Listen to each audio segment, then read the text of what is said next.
Hi, I'm Kate McCauley with Wounded Warriors Family Support, and we are so excited to be here in Ontario, California. We are doing one of the first events we've ever done. We're granting a modified motorcycle to Corporal Tony Mullis and his wife, and we are so excited to be here. I want to introduce John Barker, and he really put a lot of effort and collaboration in making this happen today. So tell us a little bit about the modified vehicle. Well, our group is called Combat Hero Bike Build. What we do is we build motorcycles for our severely injured veterans.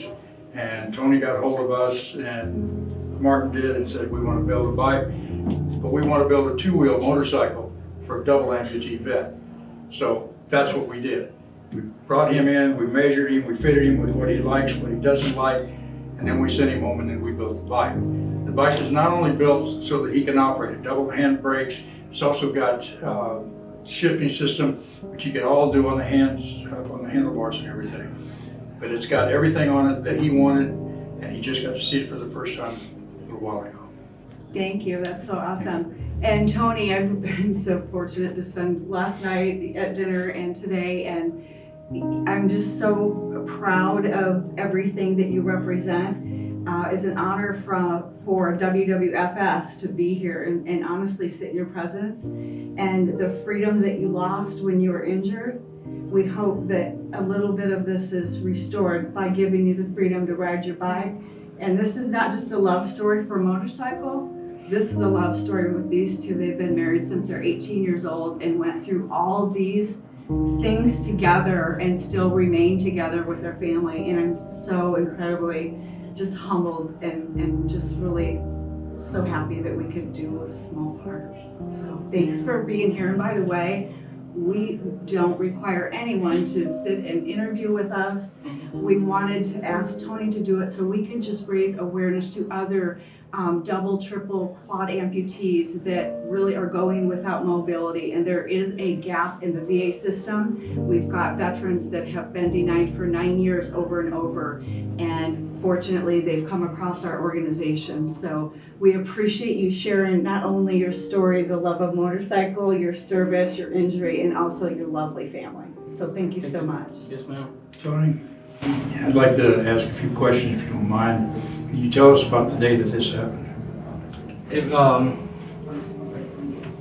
To tell you about that, John, it actually started the night before when I called home and she was having our first son.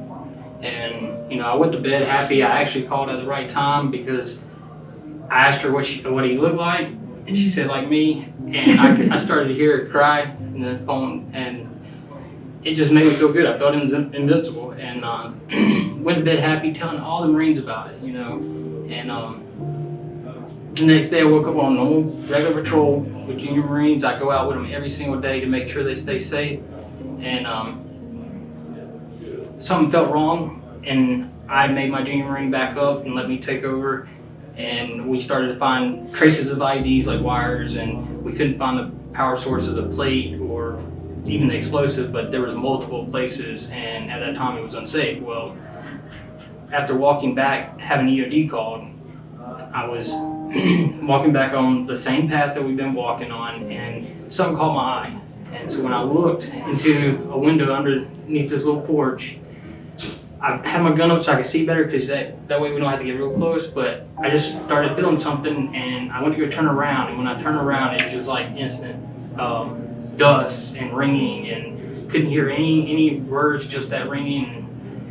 I looked over, and that's when I saw my arm was open all the way up, and I couldn't really move it, and I started to hear voices, and I started to hear my name being called, and you know, I can move this hand, and I raised my hand, I'm like, I'm right here, but I'm hurt. And by that time, I started to look up, and this leg was just completely gone.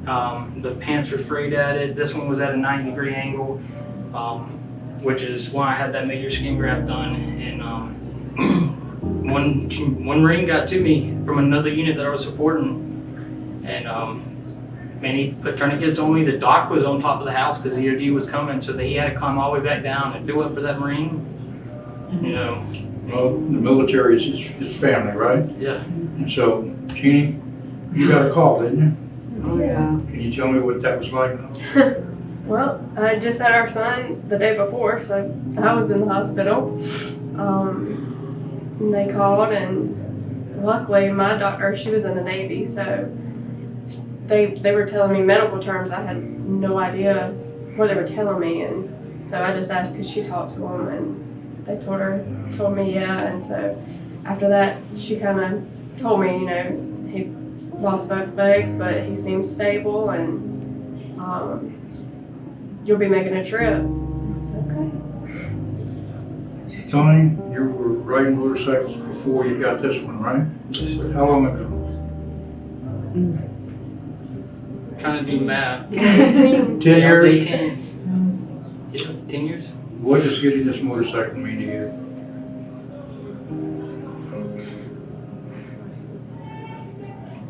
Like I told you, John, I made a list. And when you make a list and you try, and you fight, and you struggle every day to get there, then when it actually happens, it makes you feel like you actually done something. And now that I've done that and I checked that off my list, now I can move on to my next goal and put all the past that was bad behind me. That's what it means to me. And you're now part of the family again, huh? Yeah, Yes, sir. I told you. go Go right ride now. with Congratulations, and if you need anything, you call. you. I sure will. All right, Sacrifice River Black. John, thank you.